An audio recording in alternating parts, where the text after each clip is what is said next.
मेरे प्यारे देशवासियों, जमात इस्लामी हिंद के द्वारा आयोजित ऑनलाइन ईद स्नेह मिलन कार्यक्रम के दूसरे भाग में आप सभी का स्वागत है। सबसे पहले मेरी तरफ से आप सभी को ईद उल फित्र की हार्दिक शुभकामनाएं। सबसे पहले मैं इस कार्यक्रम में आए हुए अतिथियों का व श्रोताओं का हार्दिक स्वागत करता हूं, इस्तकबाल करता हूं। अब मैं इस कार्यक्रम में आमंत्रित कर रहा हूं आदरणीय जनाब एजाज नबी खान, गद्दी नशीन, कमरुद्दीन शाह दरगाह, झुंझुनू। मैं एजाज नबी शहजादा नशीन दरगाह हज़रत कमरुद्दीन शाह ईद के मौके पर आप सभी भाइयों को, शहरवासियों को, प्रदेशवासियों को, देशवासियों को ईद की दिली मुबारकबाद पेश करता हूं। और रमज़ान के ठीक 1 महीने बाद ईद का त्यौहार आता है। रमज़ान हमें गरीबों की, भूखों की भूख के बारे में और सदका, ज़कात, खैरात देने का संदेश देता है। आपसी भाईचारा, प्रेम, मोहब्बत का पैगाम देता है। हमारे देश की गंगा जमुना संस्कृति है, इसको आगे बढ़ाने के लिए ख़ास तौर से झुंझुनू में हज़रत कमरुद्दीन शाह साहब की दरगाह और बाबा चंचलनाथ का टीला विशेष रूप से इस भाईचारे को कायम रखने के लिए और इस मिशन को आगे हमेशा बढ़ाते रहे हैं। हमारे यहाँ ईद मिलन प्रोग्राम, दीपावली मिलन प्रोग्राम होते रहते हैं। दरगाह पे दीपावली मिलन का और दीपावली मनाने का कार्यक्रम, नाथ जी के टीले पे रोज़ा इफ्तारी वगैरह के कार्यक्रम, नमाज अदा करने का कार्यक्रम होता रहता है। ये हमारे लिए बहुत ही बाइस फ़ख्र है, जो आज के हालात में हमारे देश की एकता और आंतरिक सुरक्षा के लिए भी अति आवश्यक है। और इस कोरोना महामारी के बीच में जो रमज़ान से सबक लेकर मैं देख रहा हूँ, काफ़ी संगठन, जमात इस्लामी हिंद और विभिन्न संगठन, विभिन्न स्तर पर लोगों ने व्यक्तिगत लेवल पे भी खूब गरीबों की दिल खोल के गरीबों को दान दिया और मदद किए। और मैं इंशाल्लाह अल्लाह ताला से यही दुआ करता हूँ कि ये आपसी भाईचारा, सौहार्द, प्रेम हमारे झुंझुनू में कायम है, वैसे ही हमारे सूबे और मुल्क में ये तहजीब संस्कृति आगे बढ़ती रहे। शुक्रिया, जय हिंद। फिर मैं एक बार आपको दोबारा तहे दिल से मुबारकबाद पेश करता हूँ। धन्यवाद एजाज नबी साहब। अब मैं आमंत्रित कर रहा हूँ आदरणीय श्रीमान सुरेंद्र सिंह यादव, SDM झुंझुनू। ईद का त्यौहार हर वर्ष से बड़ा ही भाईचारे के साथ झुंझुनू शहर में मनाया जाता है, क्योंकि अब की बार एक विश्व में एक बहुत बड़ी महामारी कोरोना कोविड-19 के नाम से जिसको अपन जानते हैं वो फैली हुई है।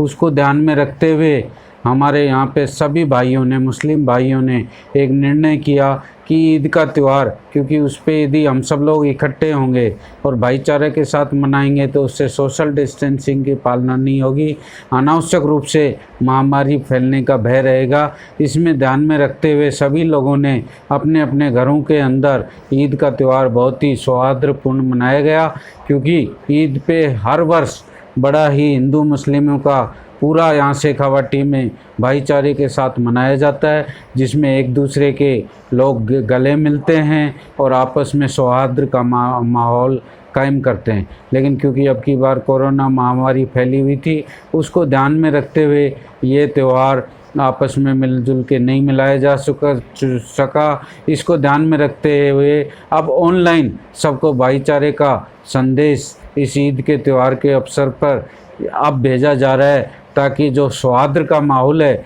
जो पूर्व की तरह जो बना रहा, वो ही शेखावाटी की शान अब भी बनी रहे। धन्यवाद SDM साहब। अब मैं आमंत्रित कर रहा हूँ मोहतरमा नगमा बानो, सभापति नगर परिषद झुंझुनू। अस्सलाम वालेकुम। मैं नगमा बानो, सभापति नगर परिषद झुंझुनू। ईद के इस त्यौहार, भाईचारे के त्यौहार पर मैं आप सभी शहरवासियों को मुबारकबाद देना चाहती हूँ।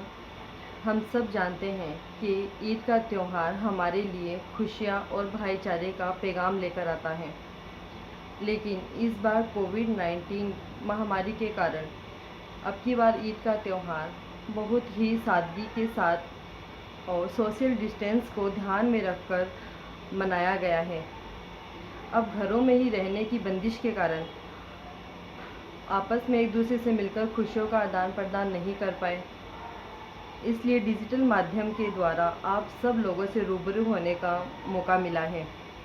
आओ हम सब मिलकर इस अवसर पर देश, प्रदेश और शहर की खुशहाली की दुआ करते हैं और इस महामारी से निपटने का मिलजुल कर प्रयास करते हैं। शुक्रिया। शुक्रिया सभापति महोदया। अब मैं आमंत्रित कर रहा हूं जनाब उमर फारूक साहब झुंझुनू। मैं अपनी बात का प्रारंभ उस ईश्वर की स्तुति और प्रशंसा के साथ करता हूं जो इस सारी सृष्टि का स्रष्टा है, पालनहार है। ईश्वर की विशेष कृपाएं उन तमाम संदेष्टाओं पर, उन तमाम ईशदूतों पर जिन्होंने इस धरती पर मानवता का पैगाम दिया।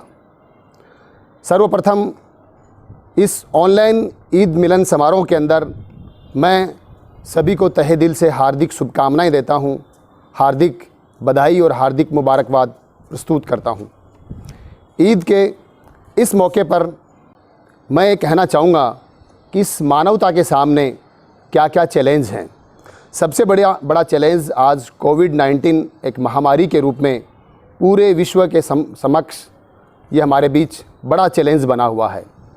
इसके अंदर हमारे सामने जिन जिन चुनौतियों का सामना होना है उनमें स्वास्थ्य और आर्थिक चुनौती हमारे बीच बड़ी चुनौतियां हैं। अचानक आई हुई इस आपदा के दौरान विभिन्न संगठनों ने, विभिन्न NGOs ने और अलग अलग वर्गों ने मानवता का साथ दिया, सहयोग प्रदान किया। इस सहयोग के क्रम में जमाते इस्लामी हिंद के लाखों कार्यकर्ताओं द्वारा करोड़ों लोगों की मदद की गई। वो तमाम संगठन, वो तमाम जमातें, वो तमाम NGOs धन्यवाद के पात्र हैं जिन्होंने आगे बढ़कर मानवता का साथ दिया और सभी का सहयोग प्रदान किया। हमारे सामने निरंतर इस तरह की आपदाएं, बीमारियां, महामारियां, टिड्डी दल, आग का लगना और अकाल का पड़ना, इस तरह की जो समस्याएं आ रही हैं, ये भी हमारे लिए एक बड़ी चुनौती है और हमें सोचने पर मजबूर करती हैं। मैं इस अवसर पर आप लोगों को कहना चाहूँगा कि ये न सिर्फ वैज्ञानिक और प्राकृतिक कारण हैं, बल्कि मानव की नैतिकता का जो पतन हुआ है, उस वजह से, उस कारण से आज हमारे सामने ये विपदाएँ, ये आफत जो हमारे सामने बड़े बड़े चैलेंज बनी हुई है, ये मानव की नैतिकता की गिरावट की वजह से हमारे बीच बरपा है। इन आपदाओं का हमें वैज्ञानिक और प्राकृतिक मुकाबले के साथ साथ में आध्यात्मिक मुकाबला करना होगा और ईश्वर की ओर अपना ध्यान आकर्षित करते हुए, अपना आत्मनिरीक्षण करते हुए इन समस्याओं का मुकाबला हमें करना है। साथ ही साथ संपूर्ण मानव एकजुट होकर इन तमाम समस्याओं से हम निपट सकते हैं, इन तमाम समस्याओं का मुकाबला हम कर सकते हैं। आज हम देख रहे हैं कि इस सर्वश्रेष्ठ प्राणी जिसको ईश्वर ने पैदा किया था, इसके चरित्र में कितनी गिरावट आ गई। मानव मूल्यों की जो गिरावट लगातार बनी हुई है, उसी गिरावट के कारण हमारे बीच ये निरंतर आपदाएं आ रही हैं। वो ईश्वर की तरफ से इस बात का साफ संदेश है कि आपको जो कर्तव्य और जो ड्यूटियां दी गई थी, वो उसका निर्वहन ईमानदारी के साथ आप नहीं कर रहे हैं। इसलिए हमें अपना आत्मनिरीक्षण करना होगा और उस ईश्वर की स्तुति और प्रशंसा के साथ साथ में अपने नैतिकता को और आध्यात्मिकता के पहलुओं को अपनी ज़िंदगी में लाना होगा। सभी का बहुत बहुत आभार, बहुत बहुत धन्यवाद। ईद की पुनः एक बार सभी को हार्दिक शुभकामनाएं, मुबारकबाद। धन्यवाद उमर फारूक साहब। अब मैं आपसे निवेदन करता हूं, आप हमसे जुड़े रहें। इस कार्यक्रम का तीसरा भाग जल्द ही आपके सामने प्रस्तुत किया जाएगा।